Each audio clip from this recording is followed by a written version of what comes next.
ॐ अज्ञानतिमिरान्धस्य ज्ञानाञ्जनशलाकया चक्षुन्मीलितं येन तस्मै श्रीगुरुवे नमः।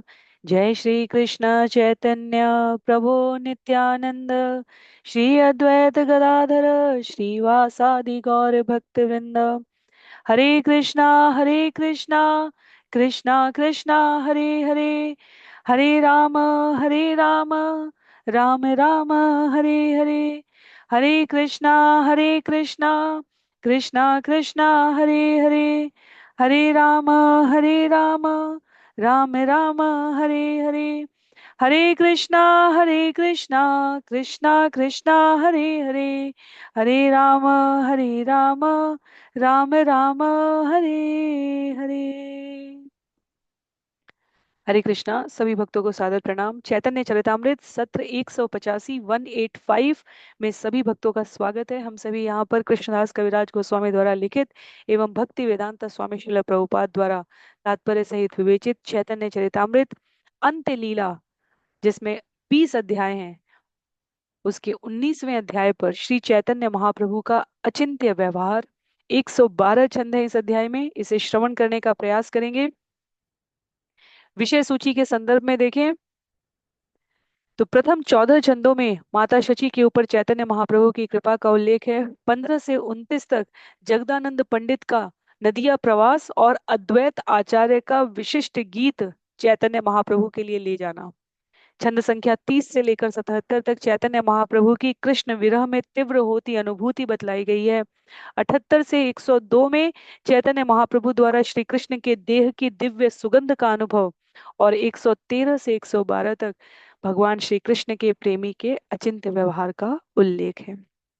तो पूर्ववर्ती सत्रों में किंचित अध्याय पूर्व हमने श्रवण किया था कि जगदानंद पंडित चैतन्य महाप्रभु के द्वारा माता शची को सांत्वना देने के लिए, उनको सूचित करने के लिए चैतन्य महाप्रभु के व्यवहार और कुशल क्षेम के बारे में वार्ता करने के लिए भेजे गए थे, क्योंकि मैया शची बूढ़ी हो चुकी हैं और प्रतिवर्ष आने वाले बंगाल के भक्तों के समूह में उनके लिए संभव नहीं है। तो चैतन्य महाप्रभु ने विचार करके, भगवान प्रत्येक कार्य और योजना के लिए पूर्णतया स्वतंत्र हैं, उन्होंने विचार करके जगदानंद पंडित को माता शची के पास भेजा था। पर व्यवहार के प्रतिरूप में अद्वैत आचार्य एक लिखे हुए गीत को जगदानंद पंडित के माध्यम से चैतन्य महाप्रभु के पास पहुंचाते हैं। तो आज के सत्र में अध्याय संख्या 19 श्री चैतन्य महाप्रभु के अचिंत्य व्यवहार को भक्ति विनोद ठाकुर महाशय के अमृत प्रवाह भाष्य से उद्धृत करते हुए, प्रस्तुत करते हुए सार रूप में पूर्ण पुरुषोत्तम भगवान श्री कृष्ण की इस लीला को भक्ति वेदांता स्वामी श्रील प्रभुपाद ने वर्णन किया है। कृष्णदास कविराज गोस्वामी के छंदों के माध्यम से हम सभी इसे क्रमबद्ध श्रवण करेंगे। कहते हैं छंद संख्या 1 में, वंदे तम कृष्ण चैतन्यम। क्षमा कीजिए, मैं स्क्रीन शेयर करने का प्रयास करती हूँ। तो ये अध्याय संख्या 19 है जिसकी हम यहाँ पर चर्चा कर रहे हैं। श्री चैतन्य महाप्रभु का अचिंत्य व्यवहार, ये भक्ति विनोद ठाकुर महाशय के अमृत प्रवाह भाष्य का सारांश है, जो श्रील प्रभुपाद प्रत्येक अध्याय के आरंभ में देते हैं। और छंद संख्या 1 से कृष्णदास कविराज गोस्वामी इसे उद्धृत करते हुए वर्णित करते हैं। यहाँ पर कहते हैं, वंदे तम कृष्ण चैतन्यम मात्र भक्त शिरोमणिम प्रलप्य मुख संघर्षी मधुद्याने ललासय।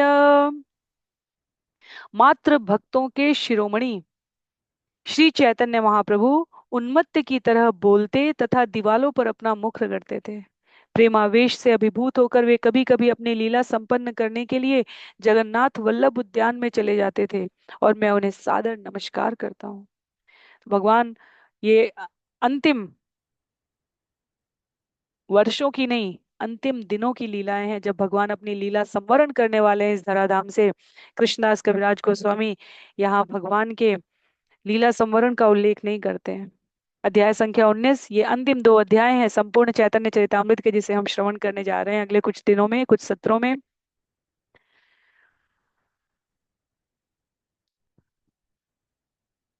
चैतन्य महाप्रभु के जाने के बाद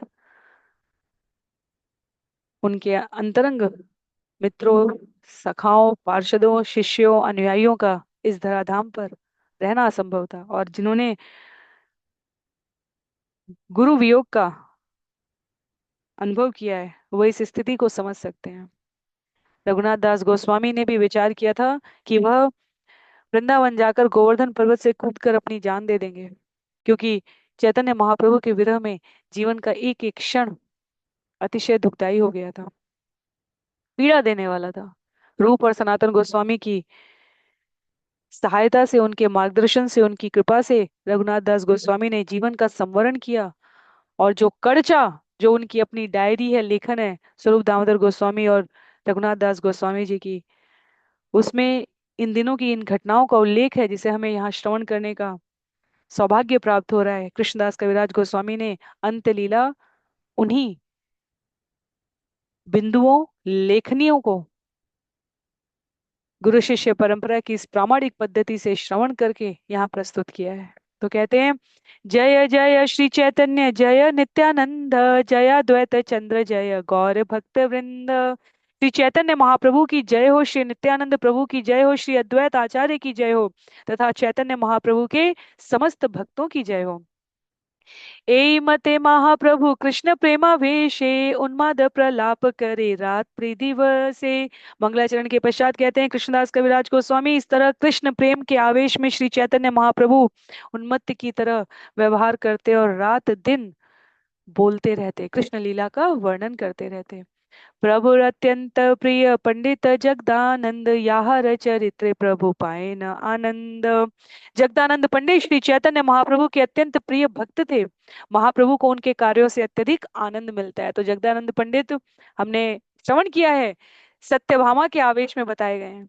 वह जब नदिया में अभी प्रवास करेंगे, जिसे हम श्रवण करेंगे, तो वहां भगवान के लिए चंदन का तेल तैयार करते हैं और उसे बड़े घड़े में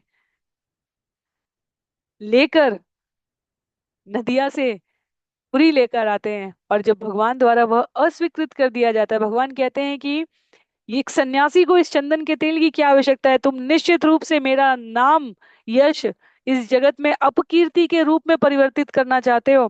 तो जगदानंद पंडित ने उस इतने मेहनत और प्रयत्न से तैयार किए गए चंदन के तेल का घड़ा वहीं फोड़ दिया था और स्वयं को 3 दिनों के लिए कक्ष में बंद कर लिया था।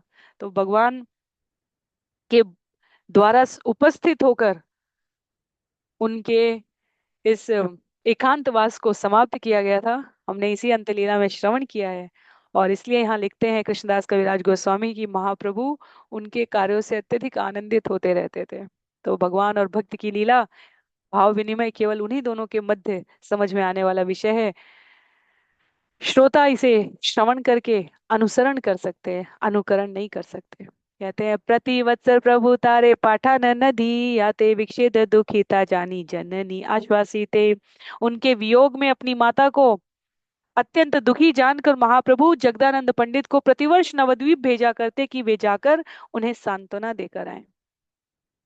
नदिया चलह माता रे कही है नमस्कार, रामा नामे पाद पद्म धरी है तहार।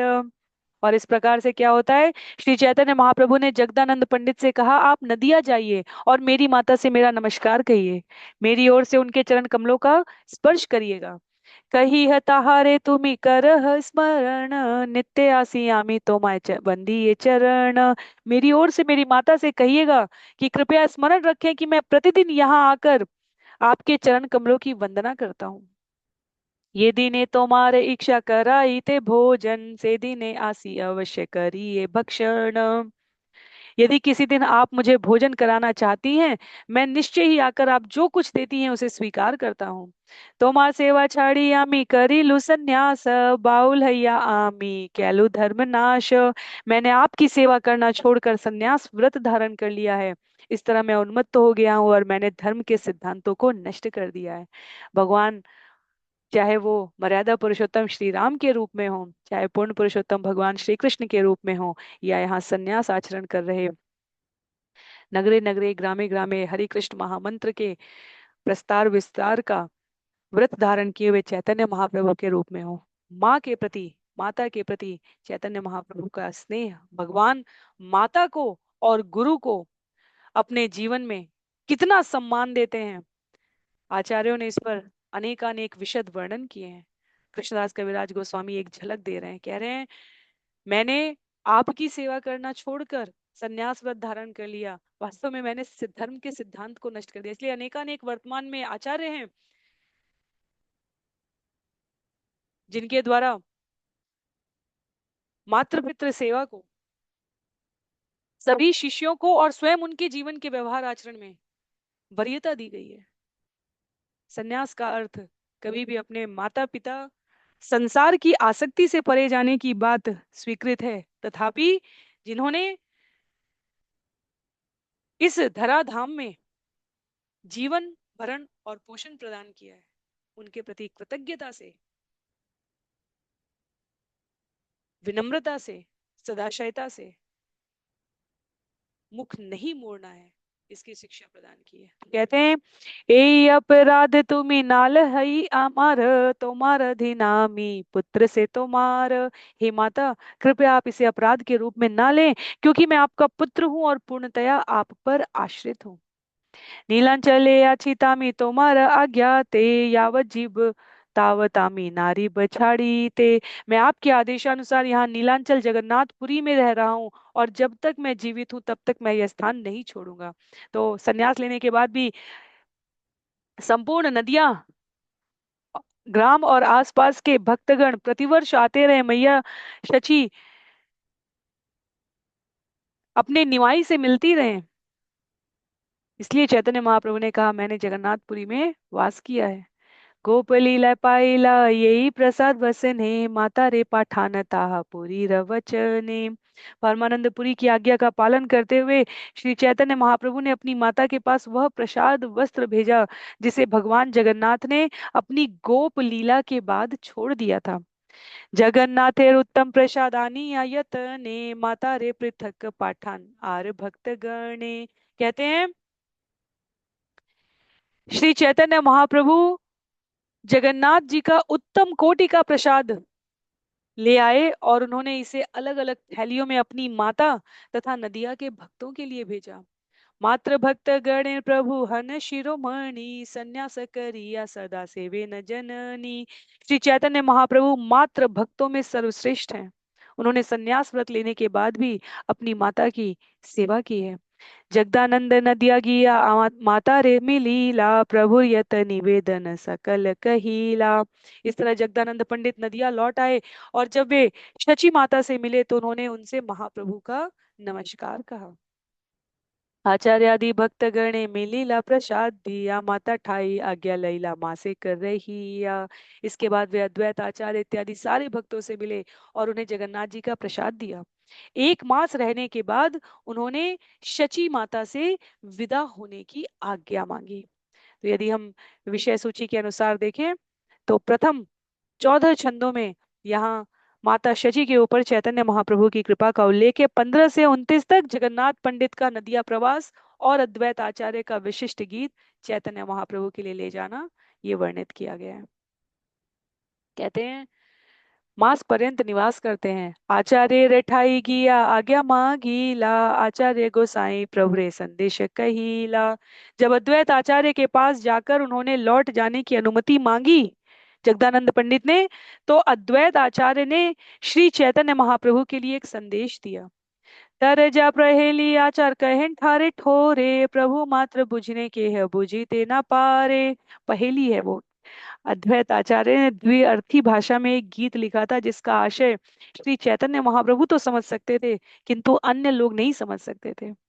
भक्तों को अनुमान लग जाएगा कि वो गीत क्या है। हमें अद्वैत आचार्य की चैतन्य चरितामृत में भूमिका स्मरण रखनी है। आदि लीला में हमने श्रवण किया है, प्रतिदिन शालिग्राम पर गंगा जल और तुलसी अर्पण करके अद्वैत आचार्य प्रार्थना करते थे कि भगवान आप प्रकट हो, ताकि इस धराधाम के जीवों को कर्म कांड ज्ञान कांड सकाम योग से भक्ति परक योग की ओर प्रेरित किया जा सके। और चैतन्य महाप्रभु भक्तों की आज्ञा के अधीन हैं और इसलिए वो अवतरण करते हैं। पर अब यहाँ पर इस पहेली में, इस गीत में क्या लिखा है, बतलाएंगे आगे। कहते हैं, प्रभु रे कही है आमार कोटि नमस्कार, एई निवेदन तार चरण आमार। इस गीत में अद्वैत प्रभु ने सर्वप्रथम श्री चैतन्य महाप्रभु के चरण कमलों में करोड़ों बार नमस्कार किया था। तत्पश्चात उन्होंने उनके चरण कमलों में ये निवेदन किया था। क्या किया था? बाउल के कहिय लोक हईल बाउल, बाउल के कहिय हाटे नाविकाय चाउल। श्री चैतन्य महाप्रभु जो कि बावले की तरह अभिनय कर रहे हैं, उनसे कृपया यह कहना कि यहाँ हर व्यक्ति उन्हीं की तरह बावला हो गया है। कृपया उनसे यह भी कहना कि बाजार में अब चावल की कोई मांग नहीं है। तो ये जो गीत है, ये जो पहेली है, उल्लेख करते हैं आचार्य कि इसका अर्थ केवल चैतन्य महाप्रभु समझ पाए, अन्य किसी को समझ में नहीं आया। भक्त भगवान को आवाहन करता है और फिर अब जाने की बात करता है। कह रहे हैं आपकी अब बाजार में चावल की कोई मांग नहीं है। इतना कण कण में हरिनाम प्रचारित कर चुके हैं चैतन्य महाप्रभु।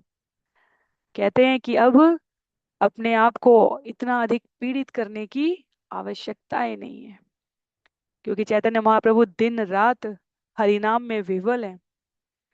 बाउल के कहिय काय रही क आउल, बाउल के कहिय यहाँ कही अच्छे बाउल। और उन्हें कहना कि जो लोग भावावेश में बावले हैं, वे अब भौतिक जगत में रुचि नहीं रखते। श्री चैतन्य महाप्रभु से यह भी कहना कि प्रेम में बावले हुए व्यक्ति, अद्वैत प्रभु ने ये शब्द कहे हैं। तो प्रत्येक पंक्ति में यहाँ बाव लगे है, अर्थात जो बावरा हो गया है, जो इतना उन्मत्त है हरि प्रेम में। एतशुनि जगदानंद हासी ते लागीला, नीला चले आसी तबे प्रभु रे कहीला। अद्वैत आचार्य के ये वचन सुनकर जगदानंद पंडित हंसने लगे, और जब वे जगन्नाथपुरी या नीलांचल लौट कर आए तो उन्होंने चैतन्य महाप्रभु को सब सूचित कर दिया। भगवान की लीला समापन का समय आ गया है, ये संकेत है। यहाँ पर कहते हैं, तरजाशुनि महाप्रभु ईशत हसीला, तार ये आज्ञा बलि मौन धरीला। अद्वैत आचार्य से द्विअर्थी गीत सुनकर श्री चैतन्य महाप्रभु चुपके चुपके हंसने लगे, और उन्होंने कहा ये उनका आदेश है, और तब वे मौन हो गए। हमने अध्याय संख्या 12-13 में जब हरिदास ठाकुर को श्रवण किया था, हरिदास ठाकुर जान गए थे कि अब चैतन्य महाप्रभु कि लीला संवरण का समय निकट है। और हरिदास ठाकुर ने, हमें स्मरण है होना चाहिए कि उन्होंने कहा था, भगवान मैं आपको जाते हुए नहीं देख सकता, कृपया आप मुझे अनुमति दें, आपसे पूर्व मैं प्रस्थान करता हूँ। और जब आप नित्य जगत में पुनः, भगवान की नित्य जगत की लीलाएं तो सदा सर्वदा चलायमान है, तथापि भगवान कैसा अभिनय करते हैं, इसके लिए विभिन्न देश काल में विभिन्न पदाधिकृत जीव उनकी अनुमति से इस लीला में भाग लेने के लिए आते हैं। अद्वैत आचार्य स्वयं महाविष्णु हैं। वो कहते हैं कि अब लीला समापन का समय है, ये संकेत है, क्योंकि अब चैतन्य महाप्रभु अर्ध बाह्य और बाह्य अवस्था में नहीं, सदैव मूर्छित अवस्था में, अंत्य अवस्था में अपने आप को स्थिर कर रहे हैं। जानी आओ स्वरूप गोसाई प्रभु रे पुछीला, ए तर जार अर्थ बुझीते नारीला। स्वरूप दामोदर गोस्वामी ने रहस्य जानते हुए भी महाप्रभु से पूछा, इस गीत का क्या अर्थ है? मैं इसे समझ नहीं सका। प्रभु कहे नाचार्य हय पूजक प्रबल, आगम शास्त्र विधि विधाने कुशल। श्री चैतन्य महाप्रभु ने उत्तर दिया, अद्वैत आचार्य भगवान के महान आराधक हैं, और वे वैदिक साहित्य में निर्देशित विधि विधानों में अत्यंत पारंगत हैं। उपासना लागी देवे करे न आवाहन, पूजा लागी कत काल करे न निरोधन। अद्वैत आचार्य भगवान को आने तथा पूजित होने के लिए आमंत्रित करते हैं। वे पूजा करने के लिए अर्चा विग्रह को कुछ समय तक रखते हैं, और फिर क्या करते हैं? छंद संख्या 27 में कहते हैं, पूजा निर्वाहन है लपाछे करें विसर्जन, तर जार ना जानी अर्थ की बातार मन। पूजा पूरी हो जाने पर वे अर्चा विग्रह को अन्यत्र भेज देते हैं। मैं न तो इस गीत का अर्थ जानता हूँ, न ही यह जानता हूँ कि अद्वैत प्रभु के मन में क्या है। तो सब कुछ ना जानते हुए, सब कुछ जानते हुए भी भगवान यहाँ कह रहे हैं कि मैं नहीं जानता। उन्होंने स्वरूप दामोदर गोस्वामी जो स्वयं सब कुछ जानते हैं, उनको संकेत अर्थ में बतला दिया कि वो पहले आवाहन करते हैं, अर्चा विग्रह को स्थापित करते हैं, अर्चा विग्रह की पूजा करते हैं, और पूजा पूरी हो जाने पर अन्यत्र भेज देते हैं। महायोगेश्वर आचार तरे जाते समर्थ, आमी है बुझीते नारी तरे जा रे अर्थ। कहते हैं चैतन्य महाप्रभु अद्वैत आचार्य महान योगी है, उन्हें कोई नहीं समझ सकता। वे गीत लिखने में इतने पटु हैं कि मैं भी नहीं समझ पाता। शुनिया विस्मित हैला सब भक्त गण, स्वरूप गोसाई किछु हैला विमन। ये सुनकर सारे भक्त चकित हो गए, किंतु स्वरूप दामोदर गोस्वामी तो विशेष रूप से कुछ कुछ खिन्न हो गए। ते दिन है ते प्रभु रार दशा हैला, कृष्ण विक्षेद दशा द्विगुण बाढ़ीला। उस दिन से चैतन्य महाप्रभु की श्री चैतन्य महाप्रभु की भाव दशा विशेष रूप से बदल गई। कृष्ण से वियोग की उनकी भावना द्विगुणित हो गई। तो छंद संख्या 29-30 से ये जो वर्णन आरंभ हो रहा है, यह 30 से यह चैतन्य महाप्रभु की कृष्ण विरह में तीव्र होती अनुभूति को बतलाता है। तो चैतन्य महाप्रभु वास्तव में अद्वैत आचार्य के संकेत को यहाँ अस्पष्ट करते हुए भी स्पष्ट कर रहे हैं। कहते हैं कि अब पर्याप्तता है, अब यहाँ अपनी लीला जो अन्यों को अब दुखी ही करेगी, जिनका चैतन्य महाप्रभु से लगाव है, जुड़ाव है, वह इस भावपूर्ण अवस्था, शरीर देह की स्थिति देखकर स्वयं को संभाल नहीं पाएंगे। उन्माद प्रलाप चेष्टा करे रात्रि दीने, राधा भावावेशे विरह बाड़े अनुक्षणे। चूंकि श्रीमती राधा रानी के भावावेश में महाप्रभु की विरह भावना प्रति क्षण बढ़ती चली गई, अतः दिन तथा रात दोनों ही समय उनके कार्य उग्र तथा अविवेक पूर्ण होने लगे। आचंबिते स्फुरे कृष्णेर मथुरागमन, उद्धुर्ना दशा हेला उन्माद लक्षण। एकाएक श्री चैतन्य महाप्रभु के भीतर भगवान कृष्ण के मथुरा गमन का दृश्य उदय हो आया और वे उद्धुर्ना नामक उन्माद के लक्षण प्रदर्शित करने लगे। रामानंदिर गलाधरी करे न प्रलापन, स्वरूपे पूछी न मानी निज सखी गण। श्री चैतन्य महाप्रभु उन्मत्त की तरह रामानंद राय का गला पकड़कर बोलने लगे और स्वरूप दामोदर को अपनी गोपी सखी मानकर उनसे प्रश्न पूछने लगे। पूर्वे ये न विशाखारे राधिका पूछीला, से श्लोक पढ़ी प्रलाप करी ते लागीला।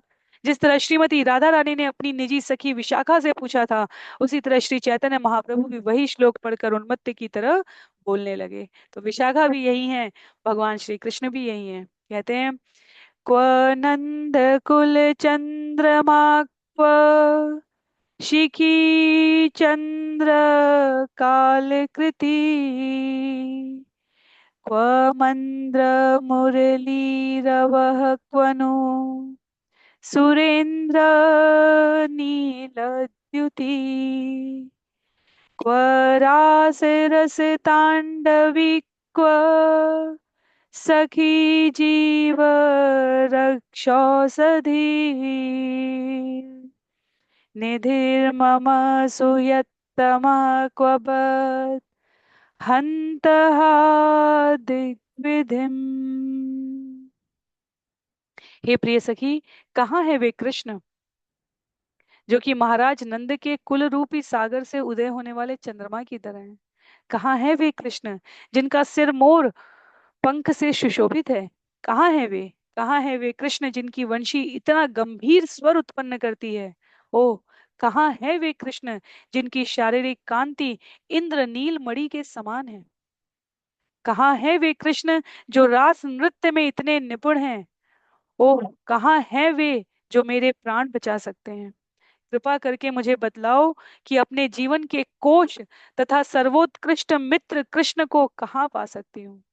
उनसे विरह का अनुभव करती हुई मैं अपने भाग्य के निर्माता विधाता को धिक्कारती हूँ। ललित माधव 3.25 श्रील रूप गोस्वामी कृत श्लोक है ये। ब्रजेंद्र कुल दुग्ध सिंधु, कृष्ण ताहे पूर्ण इंदु, जन्मी कैल जगत उजोर। कांत्यामृत ये बा पिए निरंतर पिया जिए, व्रज जने नयन चकोर। कहते हैं यहाँ पर महाराज नंद का परिवार दुग्ध सागर की तरह है, जिसमें से समग्र भगवान श्री कृष्ण समग्र ब्रह्मांड को प्रकाशित करने वाले पूर्ण चंद्रमा के समान उदित हुए हैं। ब्रजवासियों के नेत्र उन चकोर पक्षियों के समान हैं जो उनकी शारीरिक द्युति के अमृत का निरंतर पान करते हैं और इस तरह शांति पूर्वक जीवन बिताते हैं। सखी है कोता कृष्ण कराह दर्शन। क्षणे के याहार मुख ना देखिले फाटे भूख शीघ्र देखा ना रहे जीवन। कहते हैं, प्रिय सखी कहाँ है कृष्ण, कृपया मुझे उनका दर्शन करने दो। यदि क्षण भर के लिए भी मैं उनका मुख नहीं देखती तो मेरा हृदय विदीर्ण हो जाता है, फटने लगता है। कृपया मुझे तुरंत ही उन्हें दिखलाओ, अन्यथा मैं जीवित नहीं रह सकती। एई व्रजे रमणी का मार्ग तप्त कुमुदिनी निज करामृत दिया दान। प्रफुल्लित करे यही कहा मोर चंद्र से देखा है सखी राख मोर प्राण। वृंदावन की स्त्रियां काम वासनाओं के सूर्य से तप्त कुमुदनियों के तुल्य हैं, किंतु चंद्रमा तुल्य कृष्ण उन्हें अपने हाथों का अमृत प्रदान करके प्रफुल्लित बनाते हैं। हे प्रिय सखी, अब मेरा वह चंद्रमा कहाँ है? मुझे उसका दर्शन कराकर मेरा जीवन बचा लो। कहाँ से चूड़ार ठाम शिखी पीछे उड़ान, नव मेघे येन इंद्रधनु। पीतांबर तड़िद्युति मुक्त माला बक पाती नवाम बुध जिनी श्याम तनु। कहते हैं, हे प्रिय सखी कहाँ है वह सुंदर मुकुट जिसके ऊपर मोर पंख नवीन बादलों में इंद्रधनुष जैसा लगता है? वह पीतांबर कहाँ है जो बिजली के समान चमकता है? और कहाँ है वह मोतियों के गले का हार जिसके मोती आकाश में उड़ रहे बगुलों की पंक्ति के समान लगते हैं? कृष्ण का श्यामल शरीर श्याम रंग के नए बादलों को पराजित करने वाला है। एक बार यार नैने लागे सदा तार हृदय जागे कृष्ण तनु ये न आम्र आठा। नारी मने पैसे हाय यत्ने नाही बही राय तनु नहे से या कुलेर काटा। यदि किसी व्यक्ति की आंखें एक बार भी श्री कृष्ण के सुंदर शरीर को बंदी बना लेती हैं तो वह उसके हृदय के भीतर सदैव प्रमुख बना रहता है। कृष्ण का शरीर आम वृक्ष के रस के समान है, क्योंकि जब यह स्त्रियों के मनों में प्रवेश करता है तो महान प्रयत्न करने पर भी यह बाहर नहीं आता। इस तरह कृष्ण का अद्वितीय शरीर सेया बेर वृक्ष के कांटे के समान है। तो अनेक अनेक उपमाएं हैं यहाँ, अनेक अनेक हृदय के भाव हैं। चैतन्य महाप्रभु स्वरूप दामोदर और रामानंद राय के मध्य उस स्मृति को इन शब्दों से, इन विचारों से, इन भावों से पुनर्जीवित श्रवण और वाचन करते हुए भाव निमग्न है। कहते हैं, जिनिया तमाल द्युति इंद्र नील सम कांति से कांति ते जगत माताय। श्रृंगार रस शानी ताते चंद्र ज्योत्सना सानी जानी विधि निर्मिलताय।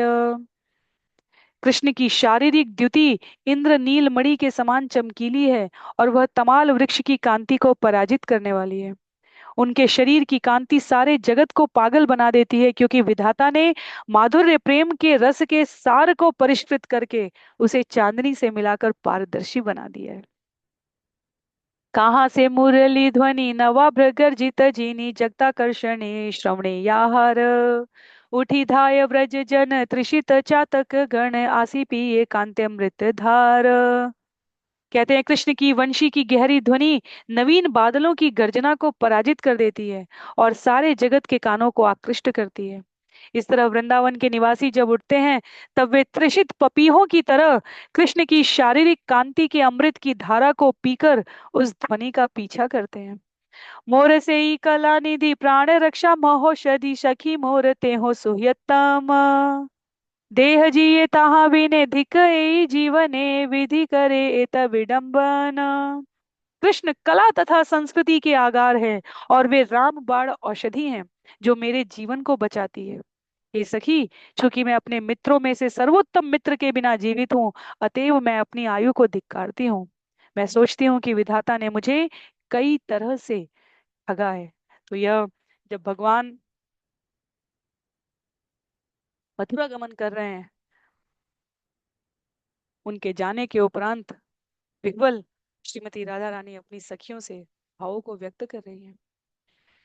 ये जन जीते नाही चाय ताने केने जियाय विधि प्रति उठे क्रोध शोक।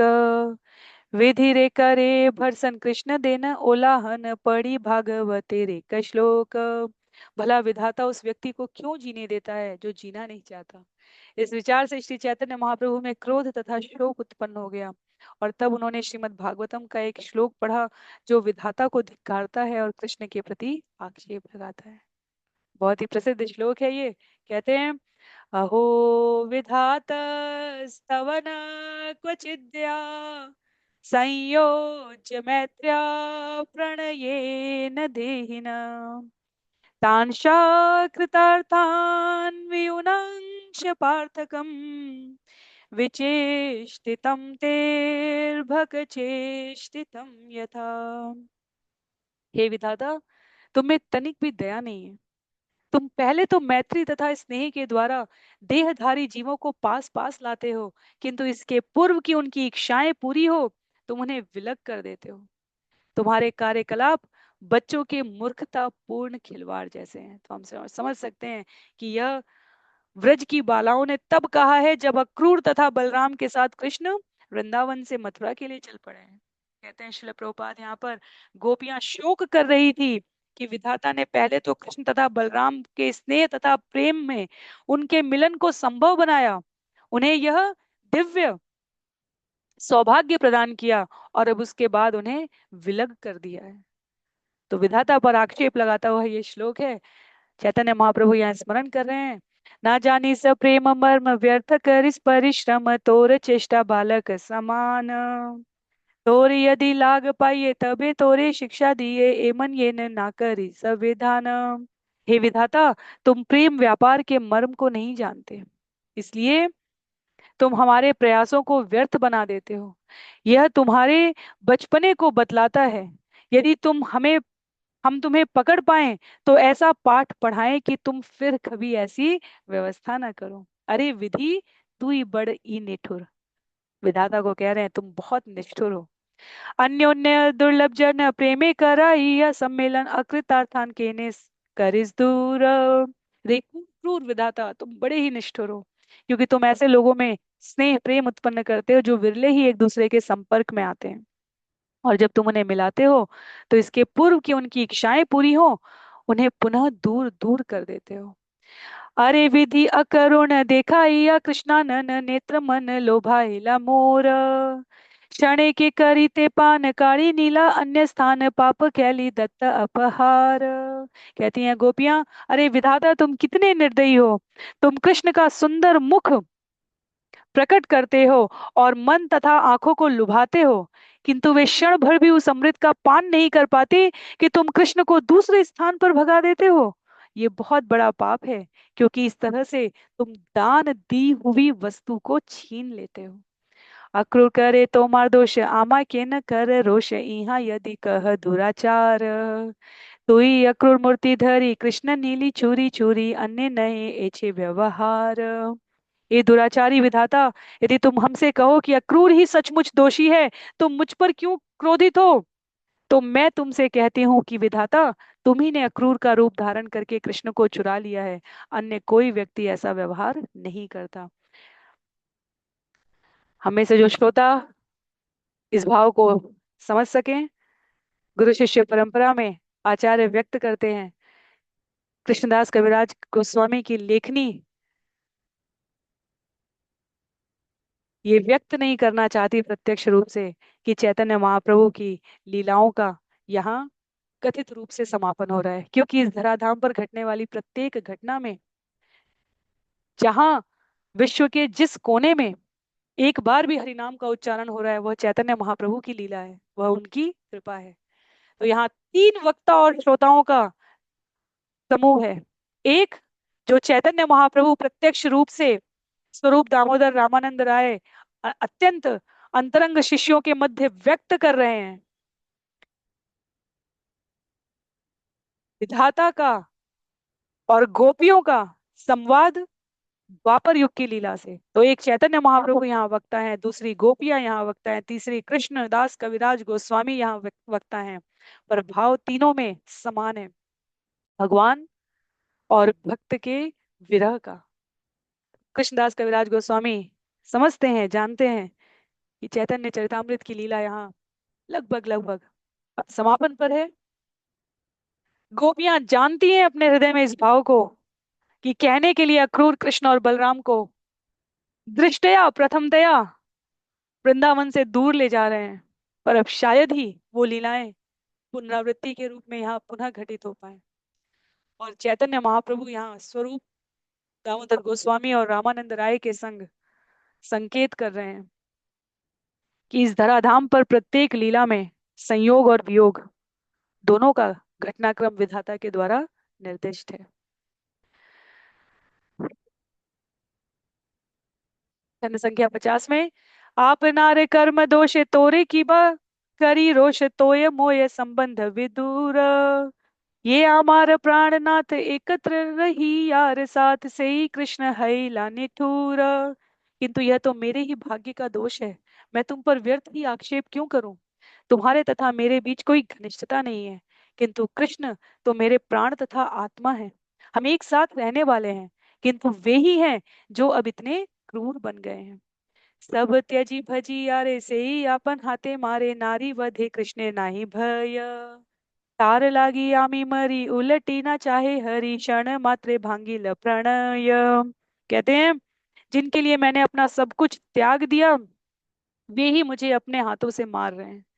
कृष्ण को स्त्रियों का वध करते हुए कोई डर नहीं लगता। निस्संदेह मैं उन पर मर रही हूँ, किंतु वे मेरी ओर मुड़कर देखते तक नहीं। उन्होंने क्षण भर में हमारे प्रेम व्यापार को नष्ट भ्रष्ट कर दिया है। और इन पंक्तियों से, इन शब्दों से हमें भ्रमित नहीं होना है। ये गोपियों का, श्रीमती राधा रानी का पूर्ण समर्पण है। और पूर्ण पुरुषोत्तम भगवान श्री कृष्ण जो 6 ऐश्वर्यों के आगार कहे गए हैं, स्रोत कहे गए हैं, सृष्टा कहे गए हैं, उनमें से एक ऐश्वर्य त्याग भी है। प्रतीकात्मक रूप से ऐसा लगता है कि भगवान श्री कृष्ण गोपियों के इन रुदन को सुनकर उनकी ओर मुड़े भी नहीं, एक क्षण के लिए दृष्टिपात नहीं किया है। कहते हैं, उन्होंने क्षण भर में हमारे प्रेम व्यवहार व्यापार को नष्ट भ्रष्ट कर दिया है। पर उद्धव जब वापस आते हैं भगवान का प्रिय संदेश लेकर, जिसे हम भेंट द्वारिका जानते हैं, वहां का उल्लेख हम सबने श्रवण किया है।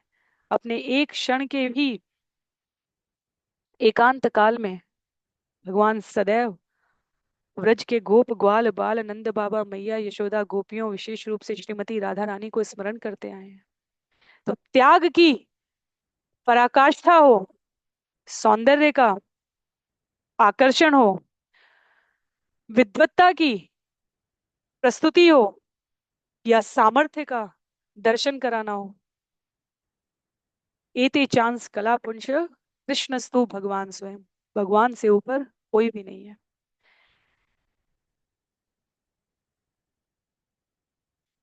आज के सत्र के लिए हम सभी छंद संख्या 51 पे विराम देंगे।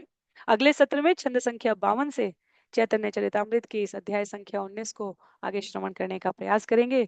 इसके उपरांत एक और अध्याय, संपूर्ण 62 अध्यायों के इस चैतन्य चरितामृत में कथा में शेष रहेगा। सभी को बहुत बहुत आभार। किसी भी प्रकार की टिप्पणी के लिए, सहमति के लिए, अपने विचारों की प्रस्तुति के लिए आप जहाँ जुड़े हैं वहां प्रेषित कर सकते हैं। कृष्णदास कविराज गोस्वामी जी की जय, श्री चैतन्य चरितामृत की जय, श्री चैतन्य महाप्रभु की जय, समस्त भक्त वृंद की जय, श्रील प्रभुपाद की जय, श्रील गुरुदेव की जय,